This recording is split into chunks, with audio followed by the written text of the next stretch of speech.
Hello everyone. The question is an escalator move from the ground floor to the first floor of a mall at a constant speed. Raghu takes 60 seconds to come down to the ground floor from the first floor and 12 seconds to go up to the first floor from the ground floor.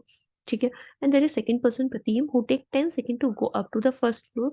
And इसमें पूछा है कि प्रतीम को कितना time लगेगा to come down from the first floor to the ground floor. ठीक है. सबसे पहले जो इसमें इम्पोर्टेंट है वो ये है कि escalator is moving towards upward. ठीक है. यहाँ पे एस्केलेटर हो जाएगा. एंड यहाँ पे सेकंड आपको जो गिवन है वो ये है कि जो फर्स्ट पर्सन होता है रघु. ठीक है. फर्स्ट जब रघु है, जो फर्स्ट केस जो है रघु का, वो फर्स्ट फ्लोर से ग्राउंड फ्लोर पे जा रहा है. ठीक है. सेकंड केस में रघु जो है ग्राउंड फ्लोर से फर्स्ट फ्लोर पे जा रहा है. ठीक है. ये क्या हो जाएगा? फर्स्ट केस है उसका, सेकंड केस है किसका? रघु का. दूसरा है प्रतीम. ठीक है. प्रतीम का जो फर्स्ट केस है वो ये बोल रहा है कि वो अपवर्ड जा रहा है. ठीक है. अपवर्ड जा रहा है from the ground floor to the first floor. And आपसे पूछा है अगर वो फर्स्ट फ्लोर से ग्राउंड फ्लोर पे जाए तो उसको कितना टाइम लगेगा. ठीक है. अब यहाँ पे कितना टाइम लग रहा था पहले रघु का देखते हैं. 60 सेकेंड लग रहे थे. ठीक है. यहाँ पे उसको 12 सेकेंड लग रहे हैं. यहाँ पे इसको 10 सेकेंड लग रहे हैं. एंड आपसे पूछा है कि यहाँ पे कितना उसको टाइम लगने वाला है. ठीक है. अब इस केस में जो आपका डिस्टेंस है एस्केलेटर का, वो चारों केसेस में सेम होगा. ठीक है. वो चारों केसेस में जो एस्केलेटर का डिस्टेंस है वो सेम होगा. ठीक है. तो let the escalator distance be x. Okay. And Raghu की स्पीड को हम आर मान लेते हैं. ठीक है. रघु की स्पीड को आर मान लेते हैं. प्रीतम की स्पीड को हम स्मॉल पी मान लेंगे. ठीक है. अगर हम इस वाले केस की बात करें तो यहाँ पर रिलेटिव स्पीड क्या होगा? ये अपोजिट डायरेक्शन में जा रहा है. इट मीन्स यहाँ पे जो स्पीड होगी वो क्या हो जाएगी?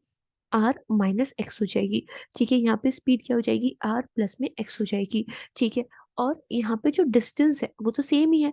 ठीक है. दोनों केसेस में जो एस्केलेटर की डिस्टेंस है वो सेम है. फॉर्मूला क्या होता है? Time is equals to distance upon में देयर रिलेटिव स्पीड. ठीक है. डिस्टेंस सेम है तो डिस्टेंस किसके इक्वल हो जाएगा? टाइम इंटू में रिलेटिव स्पीड. ठीक है. अगर हम फर्स्ट केस का बात करें तो यहाँ से हमें डिस्टेंस कितना मिलेगा? 60 r - x is equals to, यहाँ से हमें कितना मिलेगा? 12 इंटू में आर प्लस एक्स. ठीक है. दोनों केसेस की हमने डिस्टेंस को सेम कर लिया.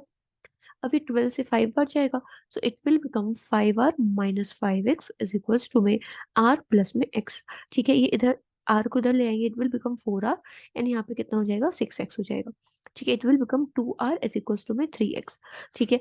और यहाँ से हम कंपेयर कर लेंगे. जब भी आपको फॉर्म हो 2a is equals to 3b, so you can write a as 3 and b as 2. ठीक है. बी की वैल्यू कितनी हो जाएगी? 2 हो जाएगी. तो हम इसको यही ये वाला फंडा हम यहाँ पे यूज करने वाले हैं. तो यहाँ पे आर की वैल्यू कितनी हो जाएगी? 3. एंड एक्स कितना हो जाएगा? 2. ठीक है. इसका मतलब रघु की स्पीड 3 है तो एस्केलेटर की स्पीड कितनी है यहाँ पे? 2 है. ठीक है. अब इसमें हम प्रतीम के केस पे आते हैं.